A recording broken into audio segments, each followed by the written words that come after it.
Magandang araw. Ako po si Mark Lester Lirad.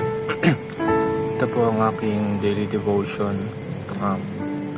Full Armor of God, Helmet of Salvation na tinalakay po ni Pastor Russell Ocampo sa 365 daily devotion. Verse po natin ngayong araw ay galing sa Ephesians chapter 6 verse 17.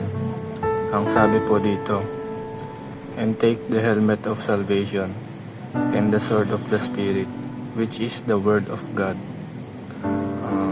Ang pagkakaintindi ko po sa Bible verse na ito is isuot po natin lagi ang kaligtasan na binigay ng Diyos sa ating mga Kristiyano at sa ibang tao. Ang unang katuruan po ngayong araw ay Christians must wear the helmet of God. Christians must wear the helmet of the assurance of salvation. Suotin natin ang kaligtasan na binigay ng Diyos dahil pag tinanggap na natin ang kaligtasan ng Diyos ay hindi na tayo mawawalay sa Kanya. Kahit na nakagawa tayo ng kasalanan at hindi tayo nakahingi ng tawad sa Kanya. Suotin lang natin ang binigay na kaligtasan ng Panginoon sa atin at hindi tayo mawawalay sa Kanya. At dito papasok yung teachings number 2. Christians saved by Christ cannot be unsaved by Satan. Tayong mga Kristiyano na tinanggap ng Diyos at tinanggap na kaligtasan na binigay niya sa atin ay hindi na tayo mapapahamak ng kaaway.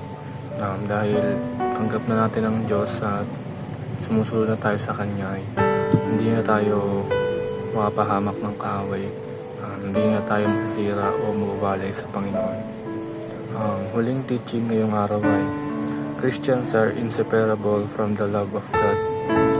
Tayong mga Kristiyano ay hindi mawawalay sa Diyos at hindi tayo mawawalay sa kaligtasan na binigay ng Diyos. Yun nga, tulad sa teaching number 1 na kahit makagawa tayo ng kasalanan at hindi tayo nakahingi ng tawad sa Kanya ay maliligtas pa rin tayo as long as sumusunod pa rin tayo sa mga utos niya at hindi tayo gumagawa ng mga makamundong bagay. Realization ko sa devotion ngayong araw ay suotin lang maniwala lang tayo sa kaligtasan na binigay ng Diyos sa ating mga tao, sa ating mga Kristiyano dahil dito hindi tayo mapapahamak at hindi tayo masira ng kaaway. Yun lamang.